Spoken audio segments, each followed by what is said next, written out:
que hay una creación de la persona, del hombre, a imagen de Dios.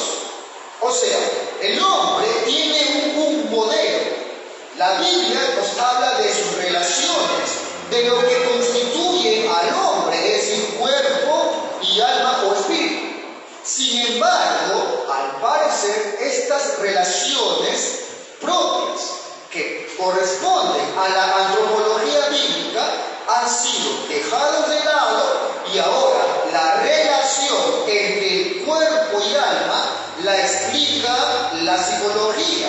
Ahí está, pues, ¿no?, el psicoanálisis, el conductivismo y otros más. Ahora, hermanos, ya explicamos la semana pasada que es la Biblia, es la Escritura que establece la naturaleza y cómo está compuesto el hombre, parte material y parte inmaterial. ¿No? Hemos leído en Efesios 2, versículo 7, entonces Jehová Dios formó al hombre del polvo de la tierra, parte material, y sopló en su nariz aliento de vida, parte inmaterial, y ahí está la composición del hombre, y fue el hombre un ser, una persona, un sujeto, un ser viviente. La Biblia entonces es la que describe la naturaleza del hombre. La Biblia es la que describe la conducta del hombre. La Biblia nos dice el porqué de la creación del hombre, el porqué de la conducta del hombre. La Biblia nos dice del destino del hombre y de sus relaciones que tiene el hombre. Por otro lado, hermanos, la Biblia nos habla también de un cambio, de una regeneración, de un nuevo nacimiento y de un crecimiento del hombre, el creyente me refiero, en santificación. Vemos al apóstol Pablo diciendo, pues la voluntad de Dios es la santificación de vosotros. Luego dice más adelante, pues no nos ha llamado Dios a inmundicia, sino a santificación. Pero, ¿qué ocurre con el día de hoy con la psicología? Hoy se ha reemplazado esa santificación, o sea, ese crecimiento espiritual por un crecimiento personal o un crecimiento profesional. Esto se ve incluso, hermanos, aún en las iglesias. Entonces, vean cómo una de las tantas doctrinas falsas que he mencionado, por un ejemplo, por no tomar muy en serio lo que es la antropología bíblica, están trayendo, hermanos, para abajo lo que es la piedad que debe verse en las iglesias. La Biblia es la que nos da los fundamentos de la amistad, del cortejo, de la percepción correcta de la vida. Nos habla del problema del alcohol y su dependencia, de la familia, del manejo de emociones, habla de la ira, de la depresión, de la vida homosexual libertina, habla de todas las relaciones, tanto pecaminosas como piadosas, que el hombre en su composición puede caminar. Muchos, el día de hoy, han volteado la mirada de la escritura a las ideas psicológicas.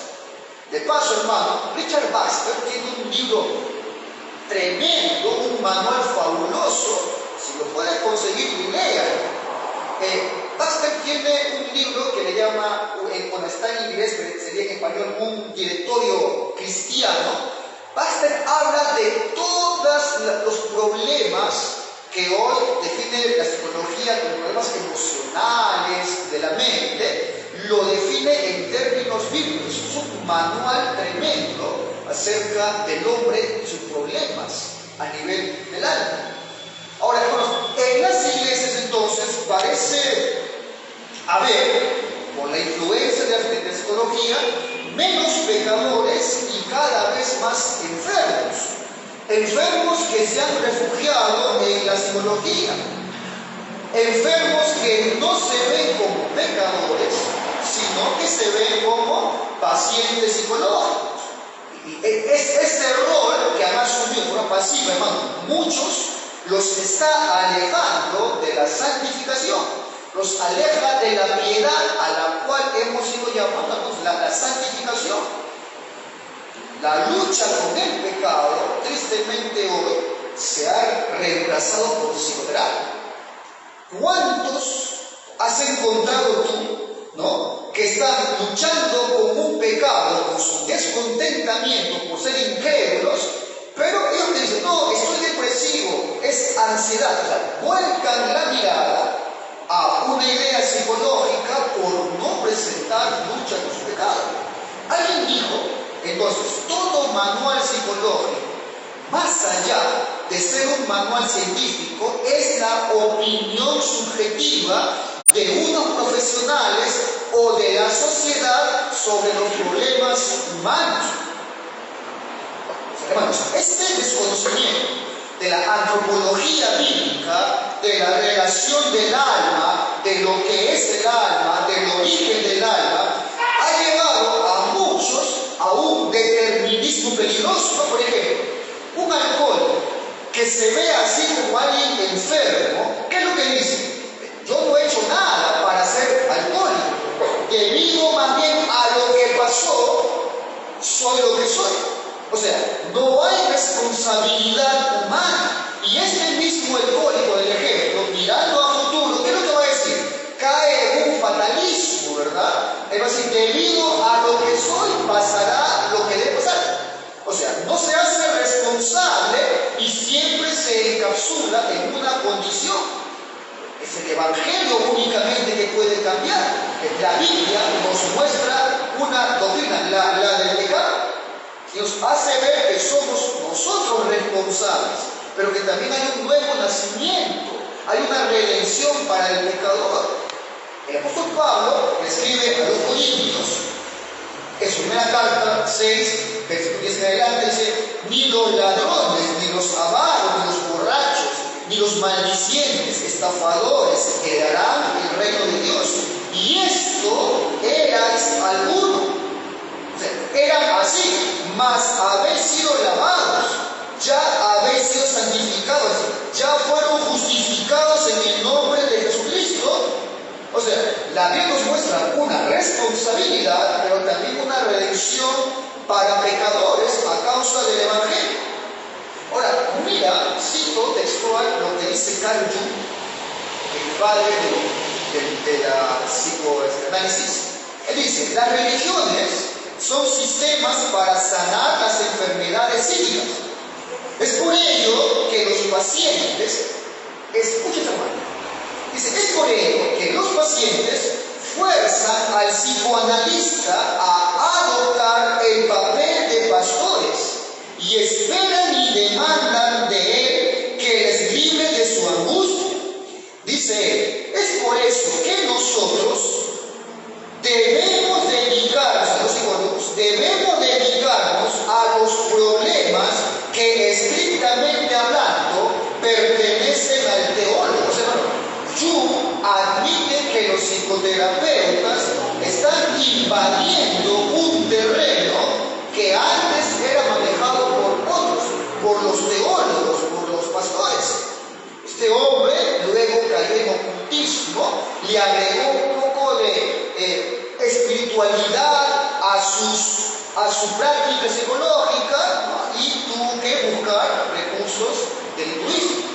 O alguien que tal vez a usted le parezca usted es familiar, Carl Rogers.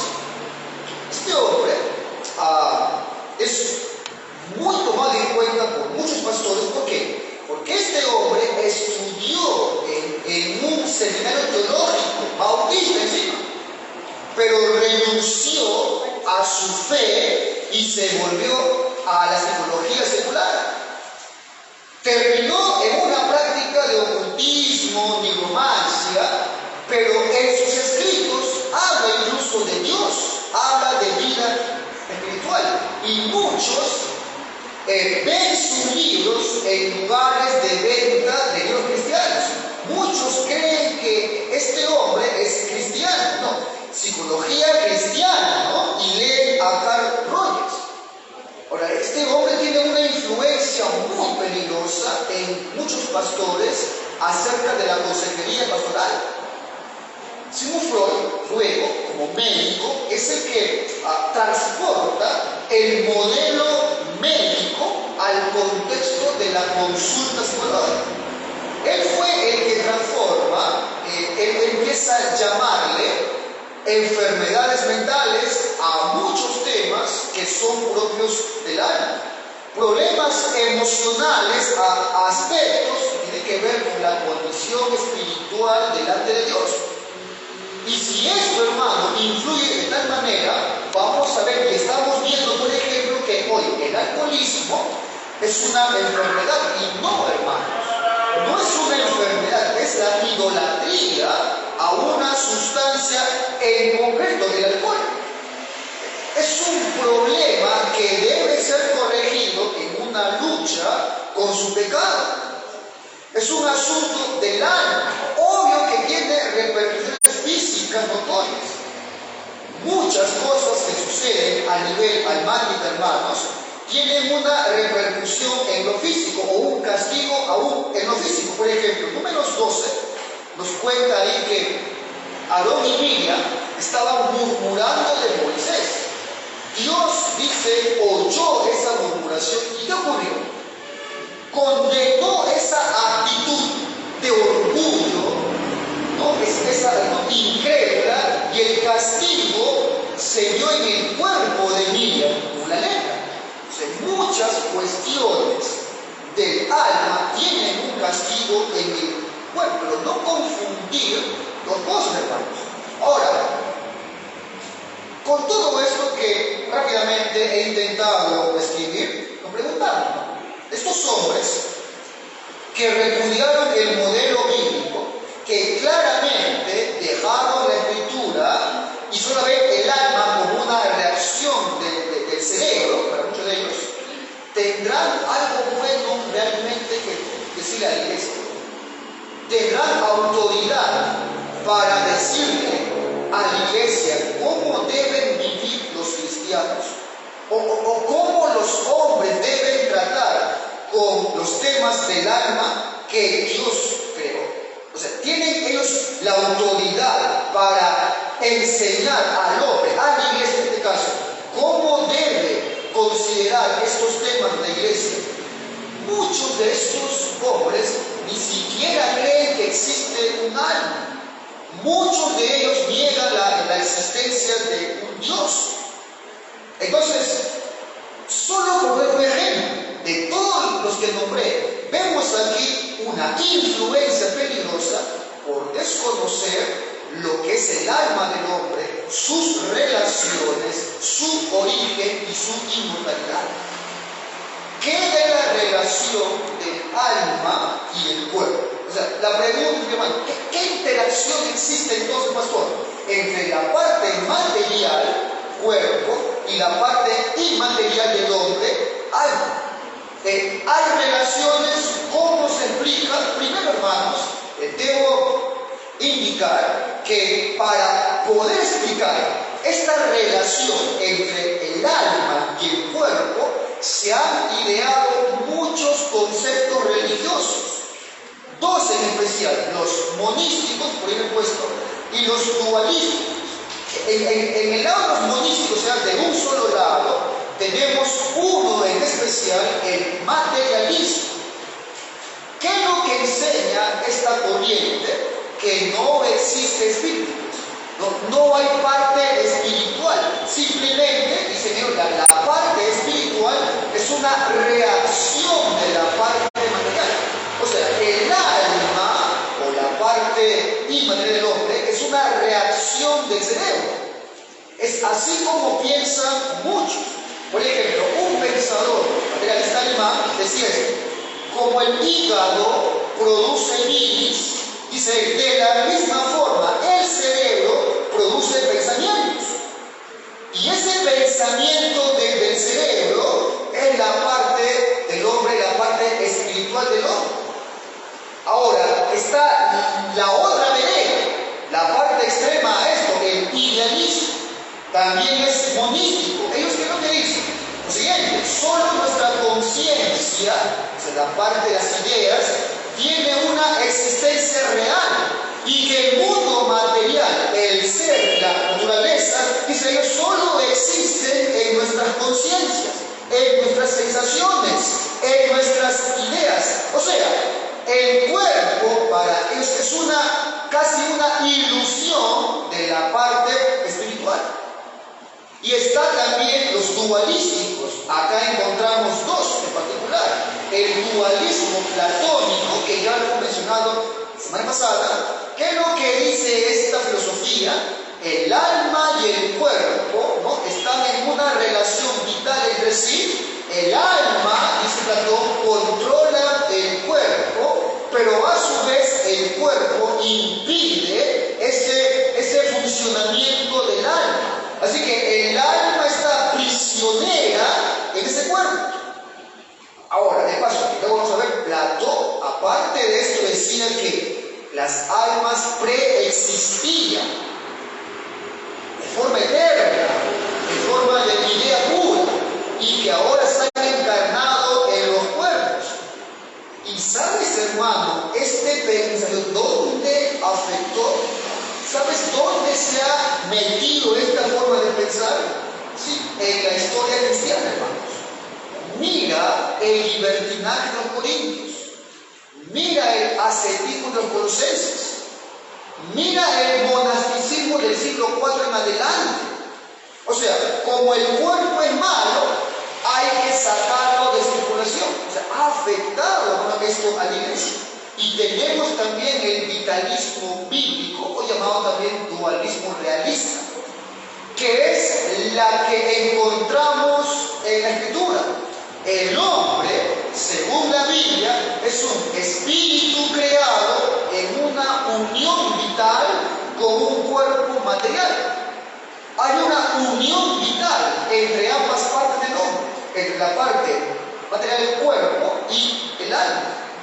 La Biblia, hermanos, reconoce al hombre como un sujeto, o sea, como una unidad formada por una parte material y una parte inmaterial. Les pregunto, hermanos, entonces, ok, pastor, una pregunta. Te pregunto, ¿el hombre sigue existiendo después de la muerte física? ¿Qué dice? Pastor, me ha dicho que es una unidad vital, cuerpo y alma. Te pregunto, ¿el hombre sigue existiendo después de la muerte física? Sí, pero esa existencia del hombre después de la muerte física se dice que es incompleta. De ahí que el apóstol Pablo, por ejemplo, dice, 2 Corintios 5, versículo 4, dice Pablo acá, da una expresión angustiante, dice: porque asimismo los que estamos en este tabernáculo, cuerpo, gemimos con angustia. ¿Por qué, Pablo? Porque no quisiéramos ser, dice, desenvueltos, en el original, desnudados, sino revestidos, para que lo mortal sea absorbido por la vida. Algunos, ten cuidado, toman este versículo para indicar que después de la muerte física, el espíritu toma un cuerpo provisional o temporal hasta la segunda venida de Cristo. Falso, la Biblia no habla de eso. La Biblia no da ningún pasaje que afirme esa idea. Se van a asustar, sobre todo algunos libros de Lutero, por ejemplo, tienen esta idea, ¿no?, que al morir el alma toma un cuerpo temporal prestadito hasta la segunda venida de Cristo, y para que en su resurrección esté nuevamente con su cuerpo original. Ahora, hermanos, algunas herejías en relación a la relación entre alma y cuerpo hay muchas, pero vamos a hablar de algunas porque son las que vemos hasta el día de hoy. Una que siempre ha estado a lo largo de la historia y la disputa con la verdad bíblica, los gnósticos. ¿Qué es lo que sostenían al respecto a los gnósticos? Que el espíritu humano, decían, es una participación de la esencia divina. Tal vez esto no te suene tan grave, pero si lo pongo así, ellos, por ejemplo, daban esta idea. Ellos decían, mira, Dios, ese ser divino, tiene diferentes. Esencia, por un lado, ellos explicaban que su esencia es la unidad de la Trinidad, pero que se definía por los atributos incomunicables. ¿No? Por ejemplo, Él es todopoderoso, es solo Él y no hay otro. Esa es su esencia. Pero ellos usaban el término naturaleza de la forma siguiente. Decían que Dios, en su naturaleza, se expresaba en atributos que se pueden comunicar. Por ejemplo, Él es amor, sí, pero también significa que nos ha dado el amor a nosotros. Entonces, ellos decían, mira, una cosa es su naturaleza, que se puede comunicar, otra es su esencia, que es incomunicable, es Él en esencia. Ellos dicen entonces que el espíritu o el alma humana es una participación de la esencia divina. O sea que el alma es tan puro, tan divino, como es parte de su misma esencia de Dios, que nunca se puede corromper, que nunca puede pecar. Solo el cuerpo se puede pervertir, pero nunca el alma. Así que puedes pecar lo que tú quieras con tu cuerpo, porque el alma siempre va a ser impecable. Es una idea peligrosa y que hemos visto que el apóstol Pablo tuvo que enfrentarlo cuando predicó a los corintios. Otra herejía, el apolinarismo. ¿Qué es lo que decía Apolinar? Que de paso, no es cualquiera, era obispo de Alejandría, era amigo íntimo de Atanasio, el defensor de la Trinidad, fue maestro de Jerónimo, de la Vulgata. O sea, no es cualquier hombre. ¿Qué es lo que enseña Apolinar? Que Jesús nunca tuvo un alma humana y que el alma humana de Jesús fue reemplazado por el logos. O sea, básicamente que Jesús no tuvo alma humana. ¿Por qué? Porque él sostenía que si Jesús tuviera alma humana, se hubiera resistido o rehusado de ir a la cruz.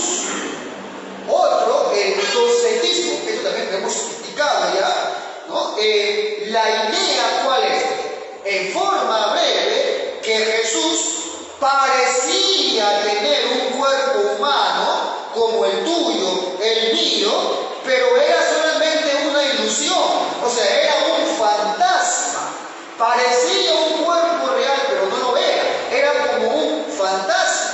Es una idea sacada de pelo, pero es lo que enseñaba. O otra, por ejemplo, que ustedes ya lo conocen, es lo que decía Arno. Arno, hermanos, no solamente hablaba de forma herética acerca de Cristo y su ser, sino que también enseñaba que el Verbo, cuando se encarna, se unió a un cuerpo humano sin alma. O sea que el Jesús que nació en Belén no era un hombre complejo, sino era solamente un cuerpo. O sea, miren las ideas erróneas acerca del alma. Vemos, por ejemplo, que en Lucas 1 esto queda totalmente negado. Cuando se le anuncia a María acerca del Emmanuel, ¿qué es lo que le dice? El poder de Dios te cubrirá con su sombra y el santo ser nacerá. Santo ser, no era solamente una parte corpórea, era un ser, era el santo ser. Ahora, acá debemos ser sinceros, el término ser no está en el original. ¿Por qué? Porque en el original dice lo santo, o sea, lo santo absoluto. En la traducción moderna dice el santo ser. Pero la idea es mucho más clara porque dice lo santo, o sea, se refiere a Dios mismo. No es un ángel santo, es lo santo, es Dios mismo, el santo ser.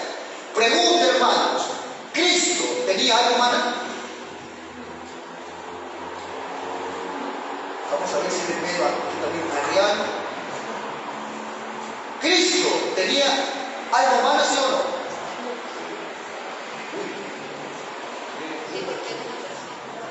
No, ¿Qué? ¿Cuándo?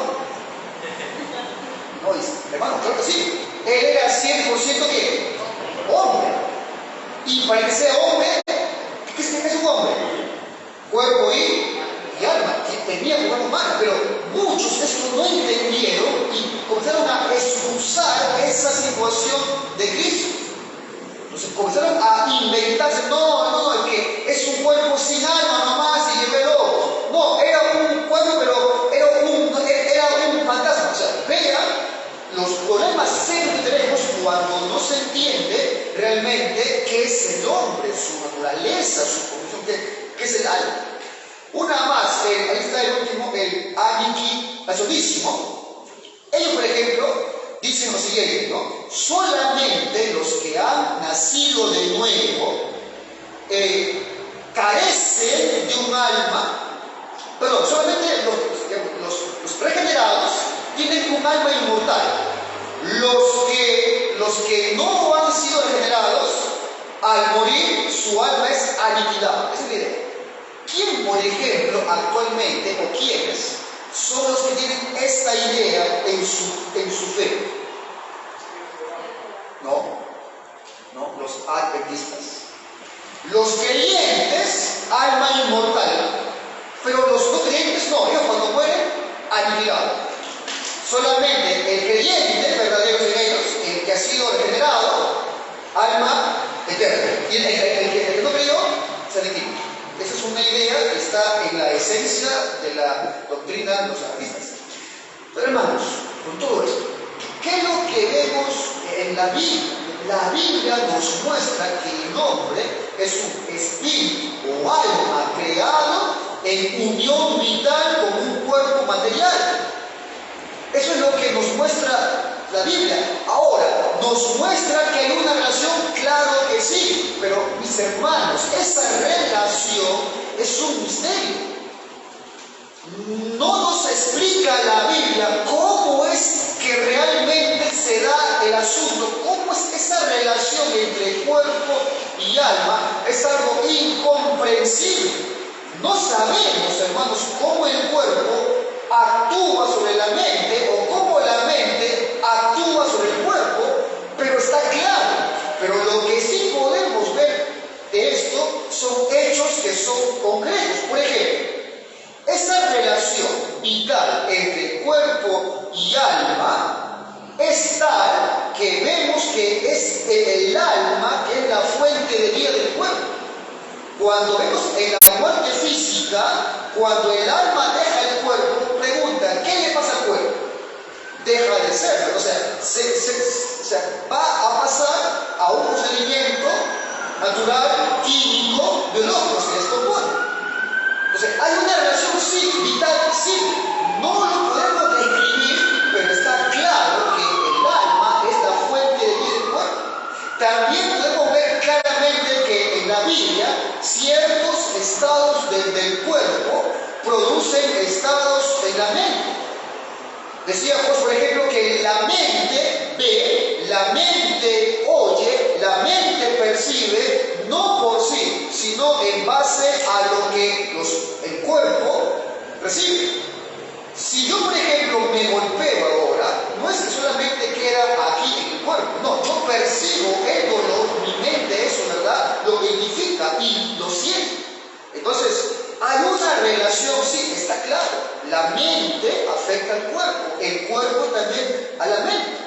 Todo desorden corporal produce una perturbación en la mente. Y toda emoción de la mente también afecta al cuerpo. Por ejemplo, cuando él está avergonzado, que es algo de la mente, ¿qué ocurre con el rostro? ¿Verdad? ¿No? Se roja, ¿verdad? O sea, uno tiene vergüenza, que es algo de la mente, pero ¿qué ocurre en el cuerpo? Se muestra, ¿verdad? Una evidencia, uno se roja. Cuando uno está enamorado, gozoso, ¿qué ocurre? Algo que es de la mente, ¿no? Uno siente, o sea, es algo corpóreo, pero hay una relación entre el cuerpo y el alma. En la Biblia misma, en Lucas 6, encontramos un pasaje que siempre lo usamos, pero ahí vemos esa relación, ¿no? ¿Qué es lo que dice ahí Jesucristo? Dice, de lo que abunda, ¿dónde?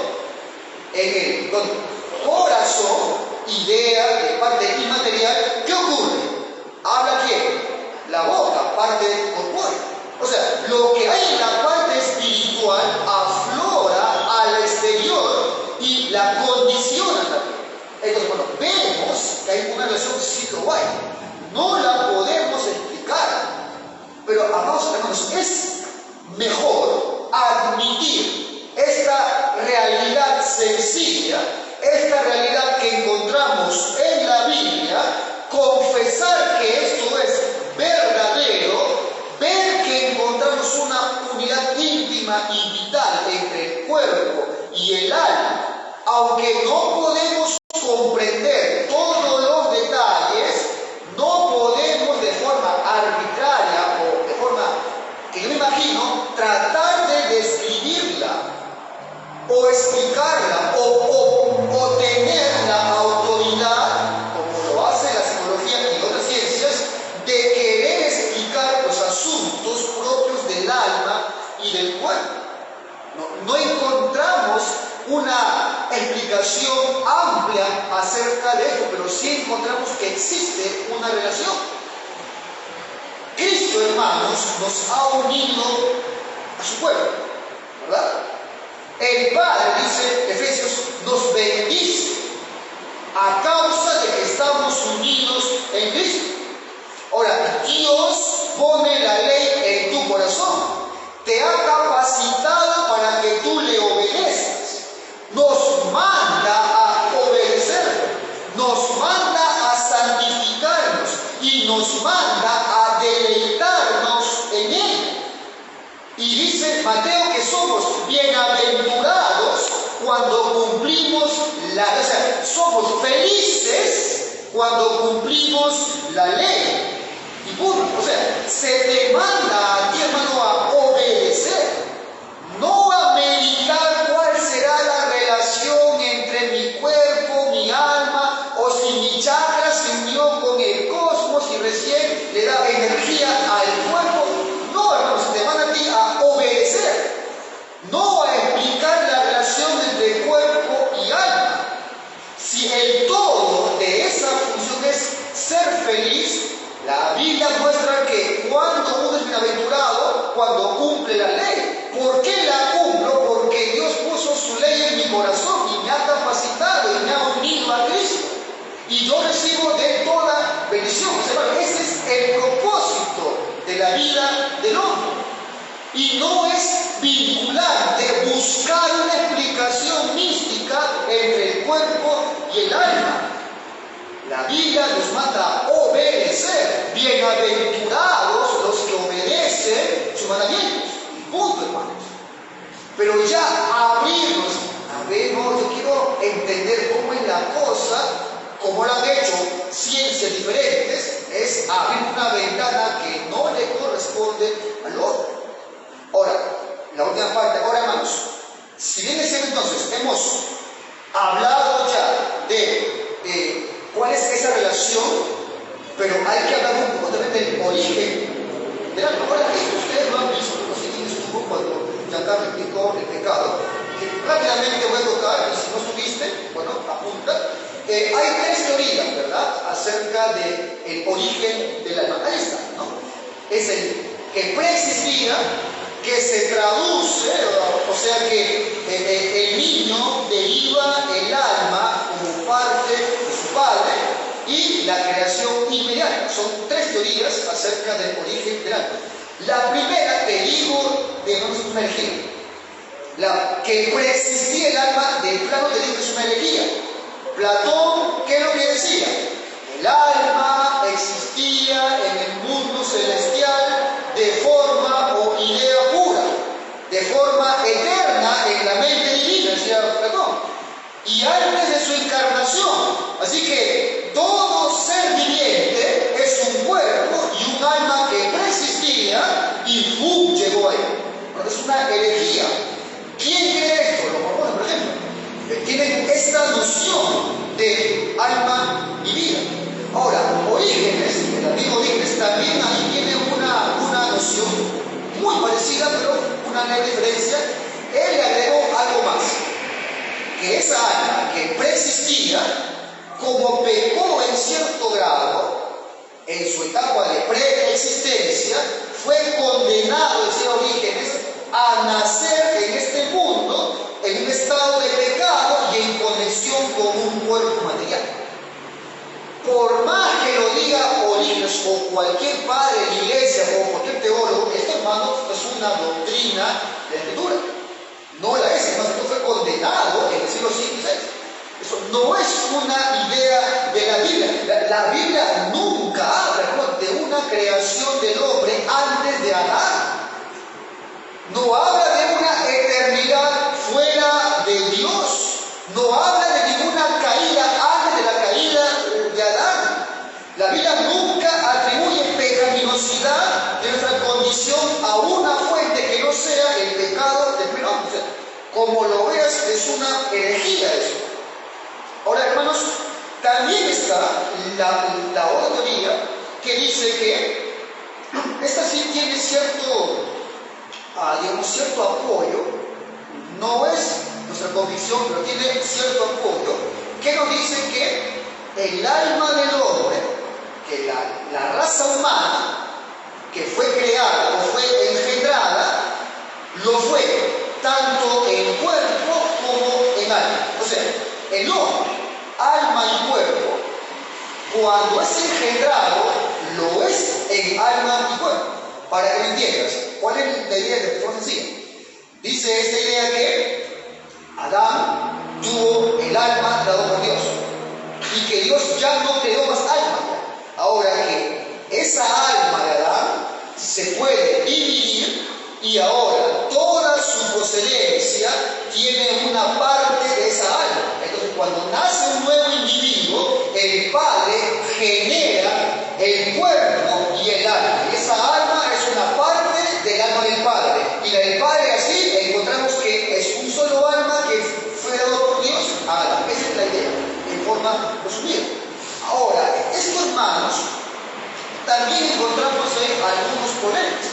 ¿Qué es lo que cita, por ejemplo, este pensamiento de la Biblia para que afirme su noción?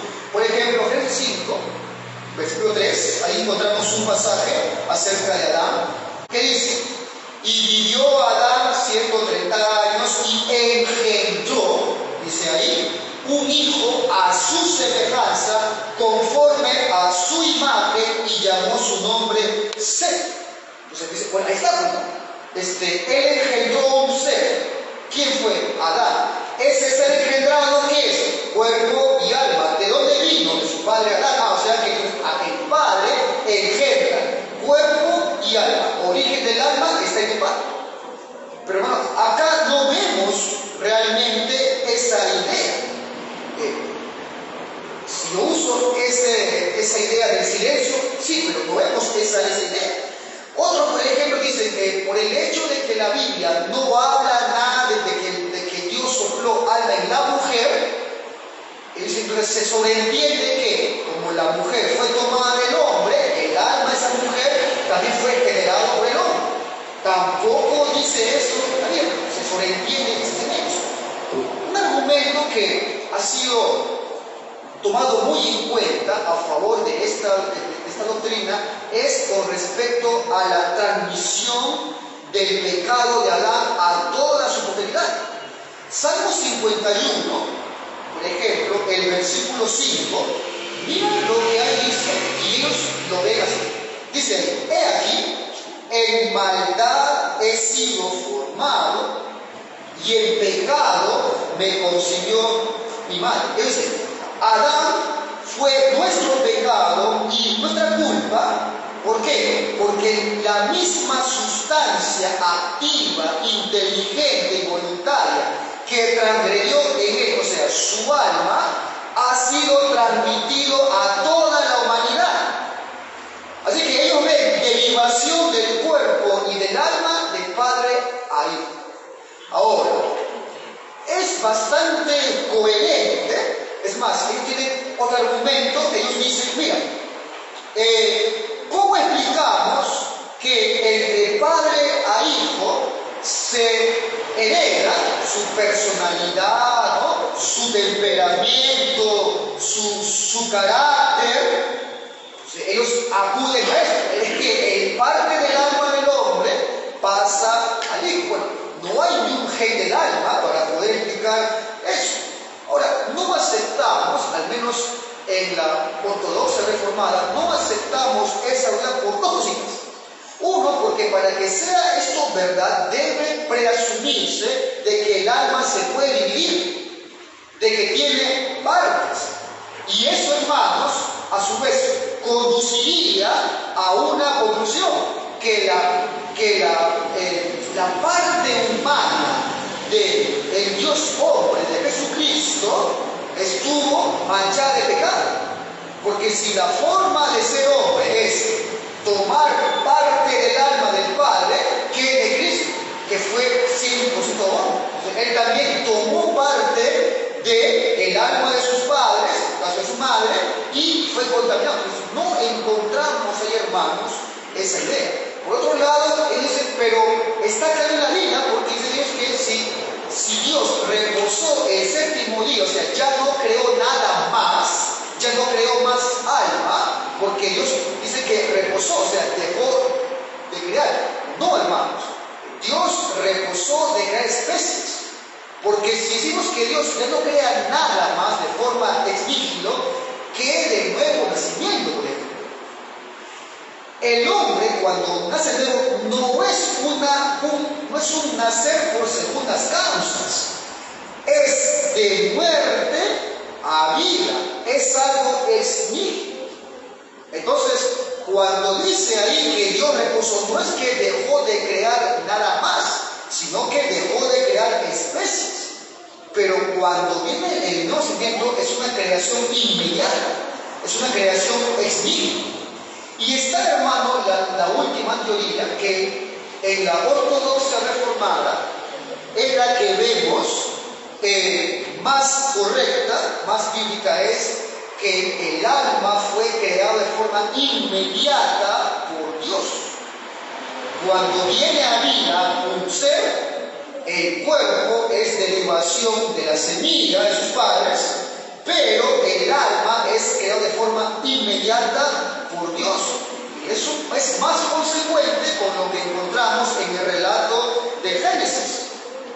Cuando vemos en Génesis, vemos que el hombre fue tomado, una parte material de la tierra, y fue insuflado el alma como soplo de vida. Hay una cuestión que es inmediata, tomado de la tierra, una cuestión que es inmediata, dada por Dios. Ese es el modelo que encontramos en la creación y que vemos también bíblico en cuanto al nuevo ser. El nuevo ser es de forma inmediata, toma la semilla y es corporalmente formado en los padres, de forma inmediata, pero el alma es de forma inmediata dada por Dios.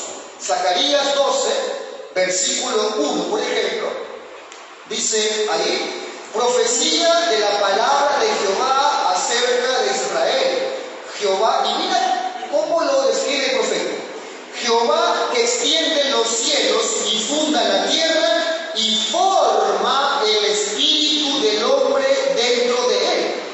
Y no habla de Adán, habla de su pueblo.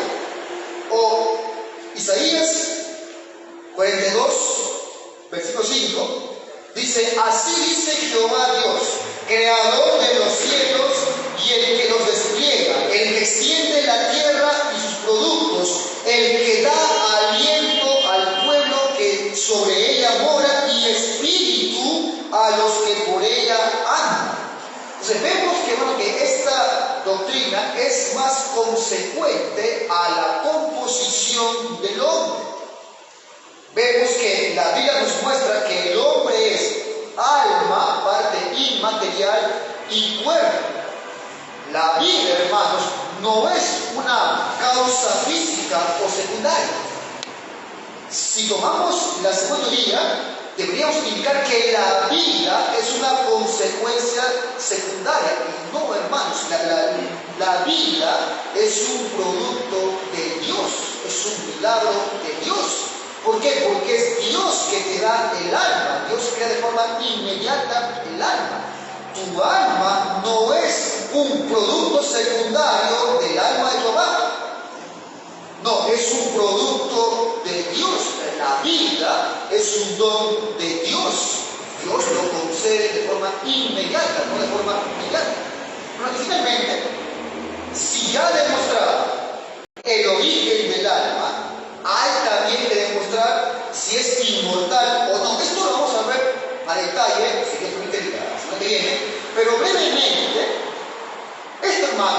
es cosa menor. Por ahí dirán, pastor, ¿eso de qué sirve? Hermanos, créanme que en este aspecto hay que ponerle mucha diligencia. Los ateos buscan impugnar el origen del alma y su inmortalidad para poder negar toda divinidad, para poder negar todo deseo de piedad. La pregunta es, ¿el alma es inmortal o es mortal, hermanos? Si vemos algunos pensadores, por ejemplo, los saduceos, los epicúreos, los ateos del día de hoy, ¿qué es lo que piensan? Que el alma se extingue, ¿verdad? Muerto el ser humano, el alma se extingue. Ahora, debo indicar, porque a veces uno saca de contexto, cuando preguntamos si el alma es inmortal, no me refiero a una absoluta. Eso solo lo posee Dios. El apóstol Pablo le escribe a Timoteo, le dice, el único que tiene inmortalidad, que habita en luz inaccesible, a quien ninguno vio, es Dios. O sea, no me veo a esa parte absoluta como Dios. Me refiero a una inmortalidad comparativa. A eso me refiero. El alma es inmortal, sí lo es, hermano. Vamos a explicar el por qué, pero una razón es porque el alma en su aspecto inmortal tiene que ver con la justicia. Dios ha ligado la justicia con la vida y la no justicia con la muerte. ¿Por qué el primer hombre Adán murió? Pastor, porque pecó. ¿Y qué es pecar? Un acto de injusticia. ¿Qué hubiera pasado si el hombre no pecaba? ¿Cuál fue la promesa dada por Dios? Vivirías. Entonces está ligado la justicia con la parte inmortal del alma. Esto lo vamos a ver más a detalle, hermanos, cuando veamos la imagen. Ese tema es bien importante. Debes tú entender qué es esa doctrina de la imagen de Dios en el hombre. Cierro acá, hermano, entonces. Sé que es un poco complejo, pero he hecho hoy al revés. Hoy comencé con un caso práctico y cerré con la doctrina. Esto, hermano, sí importa. Ya vas a ver cuando empiece a hilar en la parte práctica. Voy a volver a esto y vas a ver que estos fundamentos van a ser de enorme bendición cuando tú quieras explicar aspectos de vida práctica. Cuando estés tentado a recurrir a la psicología, recuerda cuál es la relación entre tu alma y cuerpo, quién la describe, quién la clasifica y quién te muestra la solución. Cuando estés tentado a caer en fábulas esotéricas, recuerda de qué está formado el hombre y quién y cómo lo creó. Cuando estés tentado a dudar de que Cristo es 100% hombre, recuerda este punto. Cómo Dios creó al hombre. Y si el hombre es una imagen de Dios, cómo Jesús se hizo 100% hombre. Créanme que muchos todavía no entienden que es la encarnación de Cristo. Todavía no pueden explicar. Hay que tener mucho cuidado, eso es radicalmente importante, pero para eso debes esto entender. Si tú no comprendes qué es el hombre, vas a fallar cuando quieras describir el 100% hombre y 100% Dios. Bueno, hermanos, Señor, agradecerte a ti porque nos muestras en tu palabra el desarrollo de la descripción de lo que es el hombre, Señor. Te ruego, Señor, que nos ayudes, danos paciencia, danos esfuerzos, Señor, danos anhelos santos para conocer tu palabra, distinguir de las herejías y tener un fundamento firme al respecto. Te lo pido esto en el nombre de Jesús.